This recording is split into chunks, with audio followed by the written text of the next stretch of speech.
હવે આ વાત હોય છે ને, ઘણા એવું કહેતા હોય છે કે ગુણાતીતાનંદ સ્વામીની એ વાતો વંચાય કે નહીં, મનાય કે નહીં, આવું થોડું હોય એમાં તો આવું બધું લખ્યું છે અને આવું બધું કહ્યું છે. તો એ સંદર્ભમાં હું તમને પ્રસંગ કહું. બાલમુકુદાસજી સ્વામી સંત મંડળ સાથે ફરતા ફરતા વાંક્યા ગયા અને ત્યાં એક ગોવિંદ નામે યુવાન બાલમુકુદાસજી સ્વામીની સાથે સાધુ થવા માટે નીકળી ગયા. અને પછી ફરતા ફરતા જુનાગઢ આવ્યા બાલમુકુદાસજી સ્વામી. અને બાલમુકુદાસજી સ્વામીના શિષ્ય ધર્મ સ્વરૂપદાસજી સ્વામી, એમને આ ગોવિંદને બાલમુકુદાસ સ્વામીએ સોંપ્યા કે આ તમારા શિષ્ય તરીકે રાખો. અને સમય જતા એમને પછી આચાર્ય ભગત પ્રસાદજી મહારાજ પાસે એમને દીક્ષા અપાવી અને નામ પાડ્યું ગોપીનાથ દાસજી.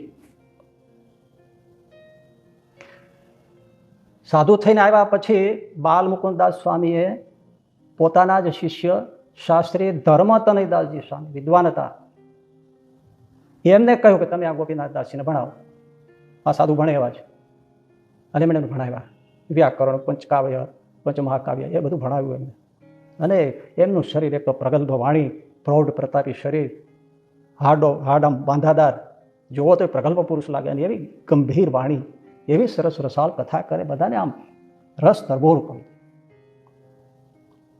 અને એ આપણા ગુરુ શાસ્ત્રીજી મહારાજ કહેતા કે પુરાણી સ્વામી જ્યારે દ્રૌપદી વસ્ત્રાહરણનો પ્રસંગને એના જે છંદ બોલતા ત્યારે આખી સવા સંતો હરિભક્તો સહિત બધા ચોધારા સુઈ રડતા. એ બધાને એટલું જુનાગઢમાં ગમ્યું હતું, હૃદય દિલ સ્પર્શી હતું કે જ્યારે પછી તો એ ધામમાં ગયા પુરાણી ગોપીનાથજી સ્વામી ને આપણા ગુરુદેવ શાસ્ત્રીજી મહારાજ પછી મંડળધારી થયા, તો એમની પાસે એ છંદો ગવડાવતા. અને સ્વામી પણ એવી રીતે, એના ગુરુ જેટલું આપણે ના કહીએ, પણ મેં જ્યારે દ્રૌપદીની વાત સ્વામી કહેતા, એ પુરાણી સ્વામી એમના ગુરુદેવની સ્મૃતિ કરીને જ્યારે બોલતા ત્યારે એમની આંખમાં આંસુ આવતા. એ મેં જોયા છે. ભાઈ જ્યારે જુવાન હશે ત્યારે કહેતા હશે ત્યારે એ કેટલો રસ, વિરહ રસ, કરુણ રસ પેદા કરતા છે. કરુણ રસ કેવો પેદા કરતા છે, આપણા ગુરુદેવ શાસ્ત્રીજી મહારાજની વાત છે. તો આ કથા બહુ સરસ કથા હતી પુરાણી ગોપીનાથદાસજી સ્વામી. પણ પોતાને સમજાયું કે હું જ્યારે આ કથા વાર્તા કરું છું પણ એમાં મને શાસ્ત્રાભ્યાસની ઉણપ દેખાય છે. આજે શું થાય છે, લોકો થોડી કથા વાર્તા કરે ને એટલે તરત ફૂલાઈ જાય, હરિભક્તો તો વખાણે, એટલે એમ થઈ જાય બસ મારું બસ પૂરું થઈ ગયું, મારે જેવું કોઈને આવડતું નથી. પોતે પોતાની ઉણપને ખોળી કાઢવીને એ સૌથી મોટી મહત્તા છે જીવનને સુધારવાની, ઉત્કૃષ્ટ કરવાની. દરેક બાબતમાં પોતાની ઉણપ દેખાવી જોઈએ. પુરાણી સ્વામીએ જોયું કે મારે આમાં ઉણપ છે શાસ્ત્રાભ્યાસ, એટલે એમણે બાલમુકુદાસજી સ્વામીને અને ગુરુદેવ ધર્મસ્વરૂપદાસ સ્વામીને વાત કરી કે રાજકોટમાં એક જીવનરામ શાસ્ત્રીજી છે અને સારા વિદ્વાન છે, તો હું ત્યાં અભ્યાસ કરવા માટે જાઉં, રજા આપો. તો આપણું મંદિર તો સ્વામિનારાયણ મંદિર છે, ત્યાં રહીશું, ભણીશું. જાઓ ભણો ભણો, અમે બહુ રાજીથી, વિદ્વાનોની બહુ જરૂર છે સંપ્રદાય, તમે સામેથી આ ઈચ્છા કરો છો, તમે રાજી થાય છે. ત્યાં 1 વર્ષ ભણ્યા. તો એમને એમ થયું કે હજી મને વેદાંત શાસ્ત્રનો તલસ્પર્શી અભ્યાસ જરૂરી છે. એટલે વડતાલમાં ત્યારે સંસ્કૃત પાઠશાળા સરસ ચાલે અને આચાર્ય પદે વિહારીલાલજી મહારાજ, અને એ બહુ વિદ્યા વ્યાસંગી, વિદ્વાનોને બહુ આદર કરે, જરૂરી બધી સગવડતાઓ પૂરી પાડે, પુસ્તક ત્યાં બધું બહુ સાચવીને બહુ બધાને રાખે. એટલે ત્યાં વડતાલ ભણવા માટે બાલમુકુદાસ સ્વામી અને ગુરુદેવ ધર્મસ્વરૂપદાસ સ્વામીની આજ્ઞા લઈને, રજા લઈને, રાજીપો લઈને ત્યાં ભણ્યા. બહુ વિદ્વાન થયા. અને ત્યારે એમ કહેવાતું કે જે ભણનારા સંતો 60 સંતો ભણતા હતા વડતાલમાં, પણ એમાં સૌથી વિશેષ કુશાગ્ર અને ભણવામાં શ્રેષ્ઠ આ પુરાણી ગોપીનાથદાસજી સ્વામી હતા. એ ભણીને પછી જુનાગઢ આવ્યા.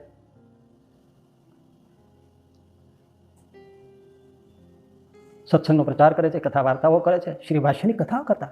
એવી તમે વિચાર કરો, એ જમાનામાં શ્રી ભાષ્ય એટલે વ્યાસસૂત્રની કથા કરે પુરાણી ગોપીનાથદાસજી સ્વામી. સાંભળનારો વર્ગ એ છે ને એવા. પણ વડતાલ હતા, ભીણા, થોડા શબ્દો પીડ્યા હોય કે ગુણાતીતાની સ્વામીની વાતો ન વંચાય અને ન મનાય, ને એમાં આમ છે અને એમાં તેમ લખ્યું છે, ને આવું કાંઈ ન હોય, ને આવું કાંઈ ન હોય, આ બધી વાતો હવે સાંભળજો. એટલે એમના ગુરુ ધર્મસ્વરૂપદાસજી સ્વામી એ તો ગુણાતીતાન સાથે રહેલા, સ્વામીને આમ મુખોન્મુખ પીધેલા, ઉપાસના સમજેલા, એટલે સ્વામીની વાતો વાંચ્યા, રસના ગુઠડા લે. ગુણાતીતાન સ્વામી સ્વધમ પધારી ગયા. એ આ પુરાણી ગોપીનાથદાસ સ્વામીને ગમે નહીં, એટલે અકળાઈને એમ કે તમે આ શું વાંચો છો, આ વાંચવા જેવું જ નથી, મૂકી દો એક બાજુ. આવું ઘણી વાર અકળાઈને કહે. તમને કેટલી વાર ના પાડી છે તો તમે વાંચો છો, આવું નહીં વાંચવાનું. વચનાથ વાંચો છો, વાંચ્યા કરો ને. ધર્મ સ્વરૂપદાસજી ભણેલા નહોતા, બહુ ગભરું હતા. કહેતા કે ધર્મનો અવતાર ન જોયો તો જોઈ લો, એવા ધર્મવાળ હતા, એવા મૃદુ, એવા કોમળ, એવા સરળ. સાહેબ બોલે નહીં કાંઈ. આ તો મહાવિદ્વાન ગોપીનાથ દાદી સ્વામી, અને પહેલાં કંઈ ભણેલા નહીં, જે થોડું વાંચતા આપણે એ જ પોતાના શિષ્યને માન રાખવાનું કંઈ પેલું નહીં, બાંધી મૂકી દે. ક્યારેક હાજર ન હોય ત્યારે વાંચી લે. એમ કરતાં કરતાં સત્સંગ વિચરણ કરતાં નીકળ્યા અને ફરતા ફરતા જામનગર પહોંચ્યા. અને જામનગર પાસે માટલી, આપણે ઘોડો માટલી આવે ને, એ ગામનું નામ માટલી છે, માટલી ગામ. ત્યાં પહોંચ્યા. ત્યાં એક સત્સંગ હરિભગત આવીને સંતોને વાત કરી કે આજે બપોર પછી મારી વાડી આવો ને, મેં શેરડી સરસ વાવી છે, સરસ થઈ છે. બધા તમે સંતો શેરડી ઉછો કરો, શેરડી જમો, ઠાકોરજીને જમાડો, તમે જમો તો મને આનંદ થાય. એટલે નક્કી થયું સારું બપોર પછી એટલે ત્યાં આવશું, તમારી વાડીએ સ્નાન કરશું. એટલે ગોપીનાથ દાદી પુરાણી સ્વામી સંત મંડળ લઈને પટેલની વાડીએ ગયા હરિભગતની. અને આ વ્રત ધર્મ સ્વરૂપદાસજી સ્વામી અને અક્ષરપ્રિસાજી સ્વામી એ માટલી મંદિરે રોકાણા. સંતો તો ગયા છે અને હવે એ તો ભાઈ શેરડી ઉત્સવ કરવાના છે એટલે તો સમજ્યા ને ઘણો સમય લાગશે. ચોપડો ખોલ્યો સ્વામીની વાતોનો, અને આ ધર્મ સ્વરૂપદાસજી સ્વામી અક્ષરપ્રિય સ્વામી રસના ઘૂંટડા લે વાંચી વાંચીને આમ ડોલે ને એવા જુને શું સ્વામીએ વાત કરી છે, શું મહારાજનું પુરુષોત્તમપણું કહ્યું છે, શું મહારાજની વાત કરી છે, આવું રસ લે. હવે આ બન્યું એવું કે જે હરિભગતને ત્યાં શેરડી ઉત્સવ કરવાનો હતો એને કંઈક એવો કંઈક વ્યવહારને કંઈક એવી કપાણ આવી ગઈ કે એવો તકલીફ થઈ કે અડચણ થઈ, એ વાડી આવી શક્યા નહીં. હવે સંતો કે તો પછી છે જ નહીં, શું કરો, ના જતા રહી. એટલે વાડીએ સ્નાન કર્યું, તરત પાછા આવે. ઉતાવળે ખબર નહોતી આટલા વહેલા આવશે જ, કારણ કે શેરડી ઉત્સવ કરવા ગયા છે. તો તરત પાછા આવ્યા અને આ સ્વામી બે સંતો વાંચે અને પુરાણી ગોપીનાથ દાદી સ્વામી અકળા એકદમ હાથમાંથી ચોપડો જૂટવી લીધો અને કીધું તમને કેટલી વાર ના પાડી શકાય નહીં વાંચવાનું, તોય શું કામ વાંચો છો? એટલાય ગુરુ ક્ષમાશીલ હશે, એક શબ્દ બોલે નહીં. સારું, એ લઈ પોટલામાં બાંધી મૂકી દીધું પુસ્તક, કોઈ ભૂલ્યા નહીં. સાંજ પડી, આરતી થઈ, કીર્તન ભક્તિ થઈ, કથા વાર્તા થઈ, નિયમ ચેષ્ટા વગેરેના જે પદો બોલાયા. સૌને ઘેર હરિભક્તો ગયા, સૌને આસને ગયા. પુરાણી ગોપીનાથ દાદી સ્વામી પણ એને આસને, વિદ્યા વ્યાસંગી માણસ વ્યક્તિ સાધુ એટલે કંઈક ને કંઈક વાંચે. પણ અચાનક એને વિચાર આવ્યો કે મારા ગુરુ તો ગુરુ છે, મારા ગુરુને મારે આવી રીતે ન કહેવાય. અમે મોટી મેં ભૂલ કરી છે, દુઃખ થયું, હું સવારે માફી માંગી લઈશ. મારા ગુરુને મારે આમ કહેવાય. અને બીજો વિચાર આવ્યો કે એ જે વાંચે છે ગુણાતીતાનંદ સ્વામીની વાતો, એ તો બીજાએ કીધું છે કે આમાં આમ છે ને તેમ છે ને એટલે એ ન વંચાય, ને પ્રમાણભૂત ન ગણાય ને પ્રમાણિત ન ગણાય. પણ મેં તો ક્યારેય વાંચી નથી, તો લાવીને હું વાંચી તો જોઉં એમાં શું છે. આ સાચો રસ્તો છે. આપણે કોઈ પણ વ્યક્તિ કે કોઈ પણ સંપ્રદાય એના પ્રત્યે આપણને કાંઈ બહુ પેલું થયું હોય તો પહેલાં એના કાંઈક ગ્રંથો કે એનું સાહિત્ય કે એમનું ચરિત્ર કે જીવન ચરિત્ર, કથન કે કવન એ આપણે વાંચવું જોઈએ. સ્વામિનારાયણ સંપ્રદાયનો વિરોધ કરનારાને પણ હું એમ કહી શકું કે ભાઈ વિરોધ હોય પણ પહેલાં તમે સ્વામિનારાયણ ભગવાનનું જીવન ચરિત્ર, એમના ભક્તોના સંતોના ચરિત્ર વાંચી જુઓ. એકાદ પણ કોઈ સંતનો એકાદ પણ હરિભક્તોનું ચરિત્ર વાંચે ને તો દિલમાં એમ થાય કે આ ભગવાન સ્વામિનારાયણ ભગવાન છે, પણ વાંચવું જ નથી. અત્યાર સુધી પુરાણી ગોપીનાથ દાદી સ્વામી વાંચ્યા વગર જ વિરોધ કર્યો ને જુઓ, આવું જ ચાલતું હોય, સંજવારીમાં સાંભળેલા જ જતા હોય. એમને એમ થયું પુરાણી ગોપીનાથ દાદી સ્વામીને કે ભાઈ આ હું વિરોધ તો કરું છું, કોઈના કહેવાથી કરું છું, પણ મેં તો વાતો વાંચી નથી, લાવો વાંચી તો જવું. એટલે વાંચવામાં બહુ સારી લાગી વાત. કાંઈ પ્રારંભમાં કાંઈ પુરુષોત્તમ નિરૂપણ નથી ને, એ જો ત્રીજા ચોથા પ્રકરણમાં આવે, પાંચમા પ્રકરણમાં આવે. વાંચી સંસારના સ્વરૂપની, આત્મા દેહના જુદાપણાની, વિષય ખંડનની, વૈરાગ્યની, ત્યાગની, ધર્મ મર્યાદા પાલનની, સાધુતાની, હરિભક્તના ગુણની, ભગવાન સ્વામિનારાયણના મહિમાની, સંત મહિમાની, આવી બધી વાતો આવે. ઓહો, આ તો ભાગવતાદિક શાસ્ત્રના સાર જેવી વાતો સ્વામી બોલે, બહુ ગમ્યું. આજ ભગવદ ઈચ્છા છે ને, એ વાતો વાંચતા વાંચતા એને ઊંઘ આવવા માંડી. આમ લાંબા થઈને વાંચતા હતા, આપણે ટેકો દઈને લાંબા થઈ જાય ને, અને ભગવદ ઈચ્છાએ એ ગુણાતીતાનંદ સ્વામીનો વાતોનો ચોપડો છાતી ઉપર રહી ગયો અને પોતાનું ઊંઘ આવી ગઈ. ઊંઘમાં એમને સ્વપ્ન થયું સ્વપ્નમાં એને ગુણાતીતાનંદ સ્વામીના દર્શન થયા. પ્રગટ જેમ આમ હોય ને એમ એકદમ ક્લિયર વિઝન ગુણાતીતાનંદ સ્વામી દર્શન થયા સ્વપ્નમાં. અને એમની સાથે બે સંતો, પણ કોણ? જમણી બાજુ બાલમુકુદાસજી સ્વામી અને ડાબી બાજુ ધર્મતનિષ્ઠ શાસ્ત્રીજી સ્વામી, જેમની પાસે ભણ્યા હતા એ શાસ્ત્રી ધર્મતનિષ્ઠ સ્વામી. બાલમુકુદાસ સ્વામી તમને ગુરુ જ કહેવાય ને, આમ સાધુ થવા તેની પાસે જ આવ્યા હતા. આપણા શાસ્ત્રી ગુરુદેવ શાસ્ત્રી મહારાજ પણ બાલમુકુદાસજી સ્વામી પાસે જ સાધુ થવા આવ્યા હતા. પાર્ષદ એમની પાસે જ થયા. અને સોંપ્યા પછી ધર્મ સ્વરૂપદાસ સ્વામીના શિષ્ય ગોપીનાથદાસજી સ્વામી એમને સોંપ્યા.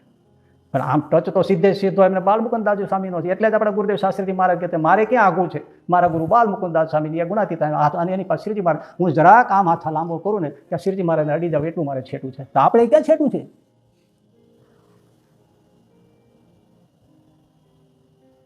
એક બાજુ બાલમુકુદાસ સ્વામી, એક બાજુ જેની પાસે ભણ્યા છે મહાવિદ્વાન ને મહાસાધુતાની મૂર્તિ શાસ્ત્રી ધર્મતનિષ્ઠ સ્વામી, અને વચ્ચે ગુણાતીતાનંદ સાહેબ આમ ચાલ્યા આવે છે.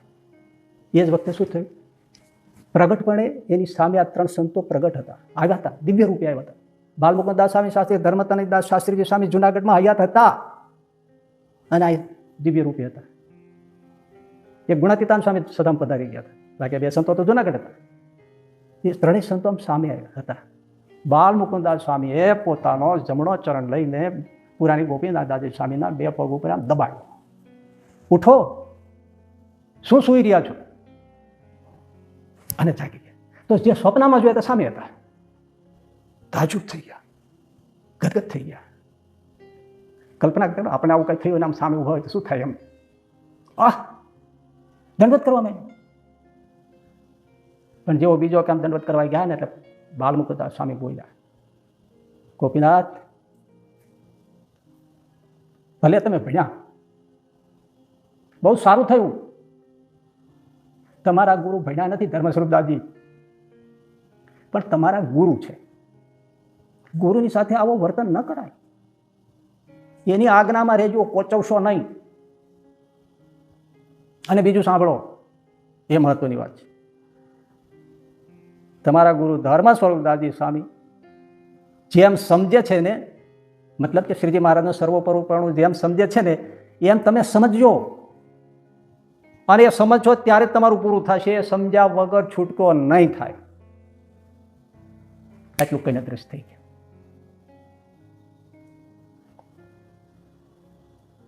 આપણે કલ્પના કરવાની રહી એ ગોપીનાથદાસ સ્વામીની હાલત શું થઈ છે. લખ્યું નથી કે હું માનું કે કેટલા રીડાય છે. એક તો ગુરુદ્રોહ થયો, બીજી બાજુ 3 સત્તો ઠપકો આપ્યો, ત્રીજી બાજુ કે પોતે અનુભવ વગર બોલતા હતા. અનુભવ થયો એમાં તે કેટલું થયું. અને પછી સવારે વહેલા ઉઠી નાહી ધોઈ પૂજાપાઠ કરીને ગુરુ ધર્મ સ્વરૂપદાસજી સ્વામીને સાષ્ટાંગ દંડવત કરી રડતા રડતા માફી માંગી. હવે પેલા તો ભોળા સંત, એને તો કોઈ પગે પડે તો બિચારાને એમ થાય કે રાખો રાખો. અને એનો વિદ્વાન શિષ્ય માફી માંગતો હોય, કેવું દ્રશ્ય છે. સ્વામીને તો માફ જ હોય, ધર્મ સ્વરૂપદાસ સ્વામી તો માફ જ આપતા હોય કે કાંઈ ન હોય. ગોપીનાથ દાસ અમે રાજી જ છીએ, તમને એવું હોય તો બધું માફ છે. બસ સ્વામી મને સાચું સમજાવ્યું, મને સમજાવજો. હા હા, જરૂર આપણે વાતો કરશું. જુનાગઢ ગયા ત્યારે શાસ્ત્રી ધર્મતનંદાજી સ્વામીને દંડવત કરીને આમ જ માફી માંગી. બાલમુકુદાસ સ્વામીની માફી માંગી. અને પછી બાલમુકુદાસજી સ્વામી અને શાસ્ત્રી ધર્મતનંદાજી સ્વામી બંનેનો અતિશય સમાગમ કરીને શ્રીજી મહારાજનું સર્વોપરીપણું જેમ ગુણાતીતાનંદ સ્વામીની વાતોમાં કહ્યું છે એમ પુરાણી ગોપીનાથદાસજી સ્વામી ગુણાતીત પરંપરાના સંત સમજ્યા.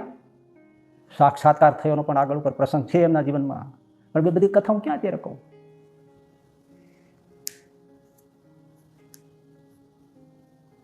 આ એક પ્રસંગ ગુણાતીતાનંદ સ્વામીનો ગોપાળાનંદ સ્વામીની વાતો વંચાય કે નહીં એનો જવાબ નથી. કોઈને પણ જો આ એક જ પ્રસંગ યથાર્થ નિષ્પક્ષ તટસ્થપણે આ સાંભળી લે કે વાંચી લે, હૈયાના ભોગળ ઉગડી જાય કે ભાઈ આ ફેંકી દીધા જેવું નથી.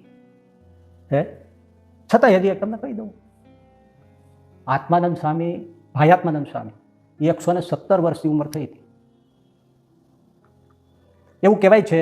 અને એવું મારા વાંચવામાં પણ થોડુંક આવ્યું છે. કાંઈ ફેરફાર હોય તો હું એ નથી બહુ પેલું કહેતો, પણ આપ એ આવવા જવાની વાત એટલી પૂરતી. પણ એમ કહેવાય છે ને એવું વાંચ્યું છે કે સંવત 1916 ગઢપુરમાં જીવુબાના કહેવાથી જે હરિકૃષ્ણ મહારાજ ગોપીનાથજી મહારાજની બાજુમાં પધરાવ્યા રઘુવીરજી મહારાજે, આચાર્ય રઘુવીરજી મહારાજે, ત્યારે ભાયાત્માનંદ સ્વામી ત્યાં હતા.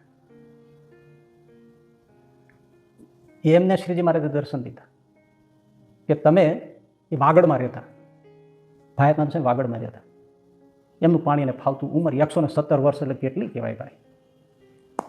એને શ્રીજી મહારાજે દર્શન દઈને કહ્યું ભાયાત્માનંદ સ્વામીને ગઢપુરમાં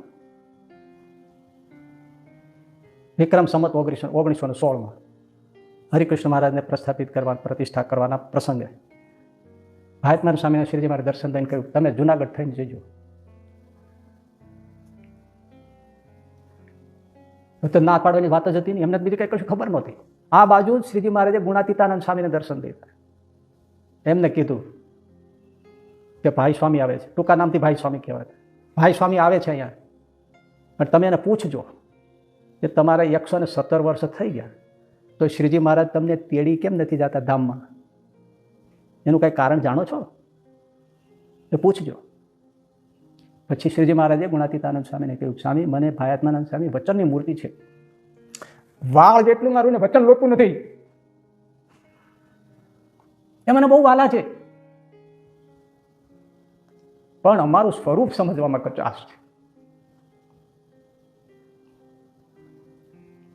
એ યથાર્થ સમજી લે ને પછી અમે તેડી જાય, એટલે અમે એને લઈ નથી જતા. અમે ઈચ્છીએ છીએ કે પૂરું સમજી લે, નહીં તો કચાશ રહેશે. બોલો. પણ ગુણાતીતાનંદ સ્વામી કીધું ભાઈ સ્વામી મારું માનશે. હવે આજે આપણું કોઈ ન માને તેમાં શું સમજવાનું? ગુણાતીતાનંદ સ્વામીનો સંશય થતો ભાઈ સ્વામી મારું માનશે, મારાથી માનશે.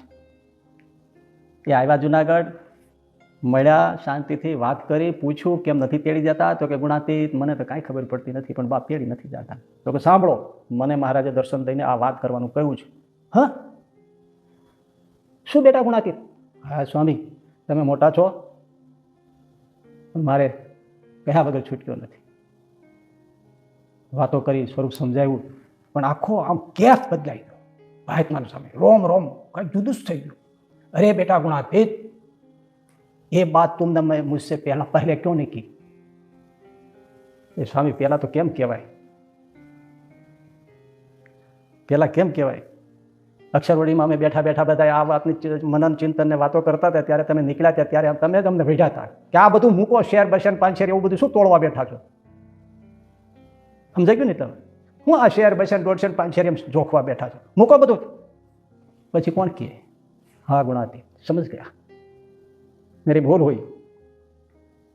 તો બસ તમે સમજ્યા કે હવે તેડી જાય છે મારે. પછી વાગડ ગયા ભાઈ, એણે બીજાને પણ આ સ્વરૂપ નિષ્ઠાની વાતો કરી, જાહેરાત કરી દીધી. હવે મહારાજ મને તેડી જવાના છે, જેને છેલ્લા દર્શન કરવા આવી જજો. રોજ 200 માણસો હરિભક્તો સત્સંગીઓ દર્શન કરવા આવે, સ્વામીનો સમાગમ કરવા આવે. વાગડ નાના ગામમાં 200-250 માણસોનો સમાજ હોય, સત્સંગી દર્શન. સ્વામી ધામમાં જવાના છે. રામાનંદ સ્વામી વખતના જો અત્યારે કોઈ એટલો બધી ઉંમર ન હોય તો કોણ દર્શન ના આવે? 117 વર્ષની વયોવૃદ્ધ મૂર્તિ, સમર્થ મૂર્તિ.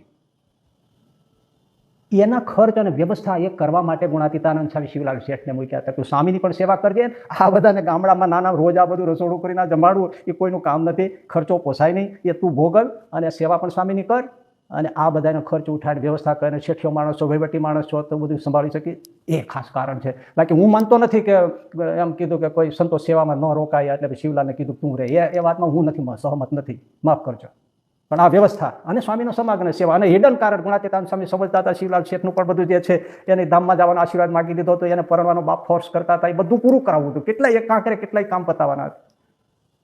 અને પછી આત્માનંદ સ્વામી શિવલાલને કીધું, શિવલાલ માગી લે. તો તમારા 13મા દિવસે શ્રીજી મહારાજ લઈને મને તેડવા આવજો. એ બહુ લાંબી વાત કરતો નથી, એમ કઈ આશીર્વાદ દઈને જા શિવલાલ. શું કરું બેટા, તે માગી લીધું. મેં તને કહી દીધું તું બ્રહ્માંડમાં કોઈ એવી વસ્તુ નથી કે હું તને આપી ન શકું, લાચાર છું. તારે નાના બાળકો છે, તું રોકાય તો સારું. શિવલાલ કે મારે મહારાજ કાંઈ જોઈતું નથી. સાહેબ આ તોડવું કઠણ છે. 9 લાખો શેઠિયો, લાખોની મિલકત, ભાવનગરના રજવાડામાં એના બાપની ખુરશી પડે, ભગા દોશીની, એવો મોટો વહીવટ, ગુલાબના ફૂલ જેવા બાળકો હોય, કોઈ છોડે?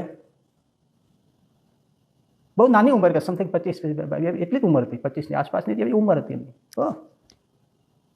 આજે 90 વર્ષ થાય તો દીકરા એના દીકરાના મોઢા જોઈને કોઈને ધામમાં જવાનું, દેહ મૂકવાનું થતું નથી. ભગવાન જીવાડે થારું, ભગવાન જીવાડે થારું, આ બધું મૂકી અને શિવલાલ માગી લીધું.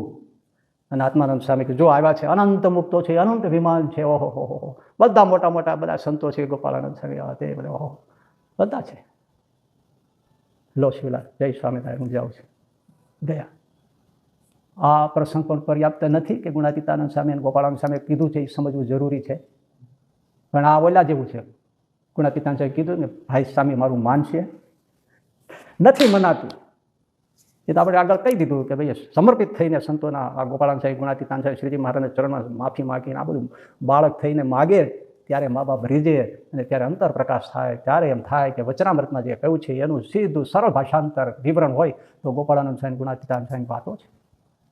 અહીં તો ગોપાળાનંદ સ્વામી, ગુણાતીતાનંદ સ્વામી જે રીતે કહ્યું છે એમ સર્વોપરી સમજવાનું છે. મતલબ કે રામને માનવાના, રામાયણને માનવાના, ભાગવતને માનવાના, કૃષ્ણને માનવાના, શિવને માનવાના, પાર્વતીને માનવાના, શિવરાત્રિનું વ્રત કરવાનું, જન્માષ્ટમી કરવાની, એના ઉપવાસ કરવાના, રામની આરતી કરવાની, શિવ પૂજન કરવાનું. કેમ કીધું છે? શ્રાવણ મહિનામાં અવશ્ય કરવું, કરાવવું શિવ પૂજન અમારા આશ્રિતોએ.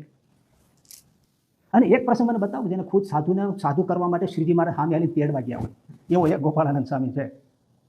એ કેજો અચલેશ્વર મહાદેવના ઓરસિયા પથ્થર ઉપર બેઠા છે ને. હું કાંઈ કપોલ કલ્પિત એક પણ વાતમાં કપોલ કલ્પિત નથી કરી. હું આધાર કહું છું, આધાર સાથે હું આ બધી વાતો કરી રહ્યો છું. એમાં કોઈને નીચા દેખાડવા માટે નહીં, અસલ સાચા મુમુક્ષુઓને આત્યંતિક કલ્યાણ થાય. મૂળ ઓરિજિનલ શિક્ષાપત્રી વાંચો અને મૂળ જે સહજાનંદ સ્વામી જે સંપ્રદાય સ્થાપ્યો છે એમાં જે અવતારોનું પ્રતિપાદન છે, દેવોનું પ્રતિપાદન છે, શિવ, વિષ્ણુ આદિ બધા, હનુમાન આદિ દેવતાઓ, રામાયણ, ભાગવત આદિ શાસ્ત્રોનું વચનામૃતમાં કીધું છે. પૂર્વે જે અવતાર થયા હોય એ સર્વે માનવા યોગ્ય છે, પૂજવા યોગ્ય છે. ગોપાળાનંદ સ્વામી પોતે અવતાર સ્તોત્ર લખ્યું છે, અર્ચાવતાર સ્તોત્ર, જે આજે પણ હજારો લોકો પાઠ કરે છે. એમાં બધી જ મૂર્તિઓનું અવતારોનું જ વર્ણન છે. તો શું ગોપાળાનંદ સ્વામી સર્વોપરી ઉપાસક ના જ કહેવાય ને? અત્યારે જે બાપાશ્રીને માનીને જે લોકો કહે છે એને તો એ ન્યાય તો ક્યાંથી કહેવાય? એ તો બરાબર રોજ પાઠ કરવાની એમ કહે છે. દર પૂનમે આવીને કોઈ પાઠ કરે તેના મનોરથિત થશે. અવતાર સ્તોત્ર અવતારોનું જ વર્ણન છે. શિવજીનું છે, ગણપતિનું છે, હનુમાનજીનું છે, નરસિંહજીનું છે, વારાહ ભગવાનનું છે. આધાર સાથે જ છે ને વાત, કે હું હવામાંથી જ નથી લાવતો અને એમને આસની પાઠ થાય છે ને ઘરે ઘરે પાઠ કરે છે. મને આખો અવતાર અર્ચાવતા સ્તોત્ર કંઠસ્થ છે. મેં ઘણા પાઠ કર્યા છે એના.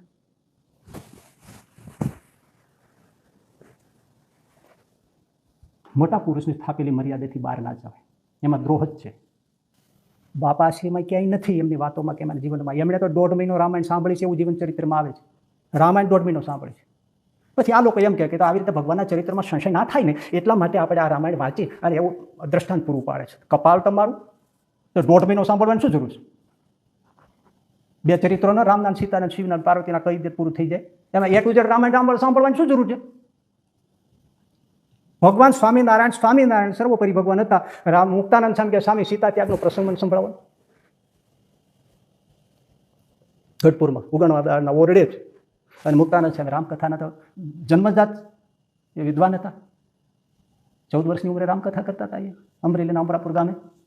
હા, એ અમરાપુર હું જઈ આવેલું છું. ચોરામાં બહુ આડોટ્યો છું, બહુ મોટો થયો છું. અમારે સ્કૂલે જવાનો ત્યાંથી જ રસ્તો છે હતો.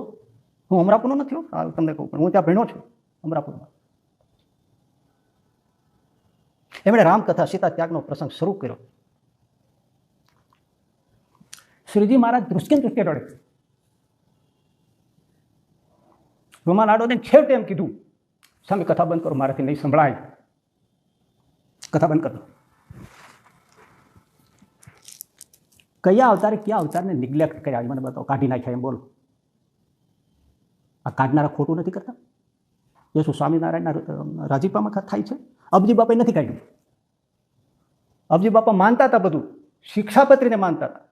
અરે આજે તો ઓરિજિનલ શિક્ષાપત્રી વાંચવા જ નથી દેતા. તો વારે શિક્ષાપત્રી મહારાજ કે મનનું ધાર્યું વર્તતા નહીં, આ શિક્ષાપત્ર પ્રમાણે વર્તજો, અને આ પ્રમાણે વર્તશો તો ધર્મ, અર્થ, કામ અને મોક્ષની સિદ્ધિ નિશ્ચય પામશો.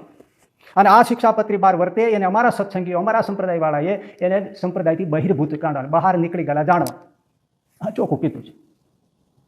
અબજી બાપા બધું માનતા હતા, એટલા માટે તો હનુમાનજી પધરાયા. અને હનુમાનજી પધરાયનો મતલબ જ એ છે કે રામને માને છે. રામને માને છે મતલબ કૃષ્ણને માને છે. રામાયણ સાંભળે છે મતલબ ભાગવતને માને છે.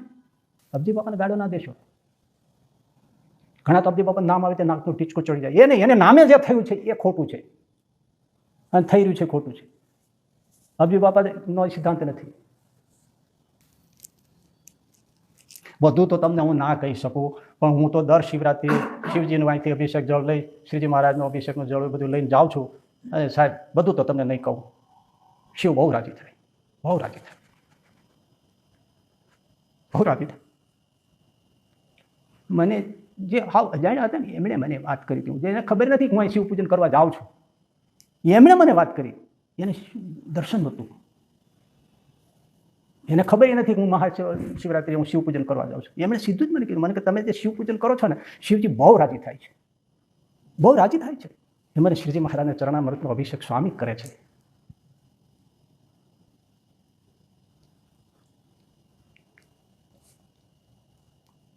સિદ્ધેશ્વર મહાદેવ પધરાવ્યા છે. શ્રીજી મહારાજ મૂર્ખ નથી ભાઈ. કેવી અદાથી બેઠો છે મહાદેવ.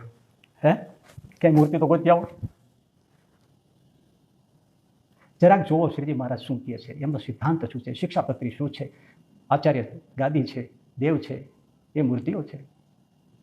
હું સર્વોપરી જ માનું છું, હું સ્વામિનારાયણ ભગવાનને, પણ હું દરેક અવતારને માનું છું. જો મેં કીધું હું શિવ પૂજન કરું છું, કાલી ચૌદસે હનુમાનજીનું પૂજન કરું છું. હવે એનું તો મારે તમને શું બધું કેવું. હનુમાન તો મારા બાળપણના દોસ્તાર છે.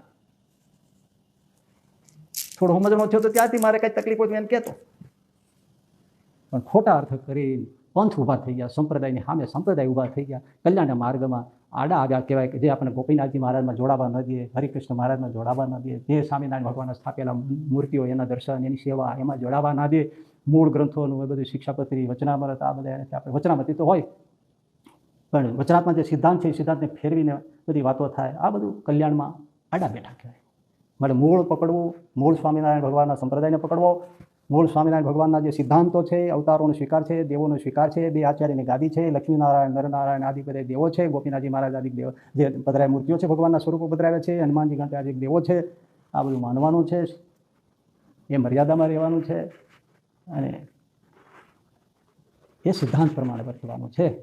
એવી સર્વોપરી સમજણ કેળવવી, વચનામૃત પ્રમાણે, ગોપાળાન સ્વામીની વાતો પ્રમાણે, ગુણાતીતાન સ્વામીની વાતો પ્રમાણે આ સર્વોપરી ઉપાસના શીખી એ પ્રમાણે મૂળ સંપ્રદાયના બંધારણમાં રહેવું અને જે કંઈ એવા હોય એને સેવી લેવા. પણ વાત એ પણ એવી છે કે એવા કોઈ હોય તો ઘણા રોકનારા મળે હોય, ત્યાં શું ચોચ્યા છો, ત્યાં શું જાઓ છો, એ તો યુગે યુગે છે, સમયે સમયે છે. પણ એમાંથી જે પામી જાય મળી જાય તેને જેવા મળે એવું એને મળે ભાઈ.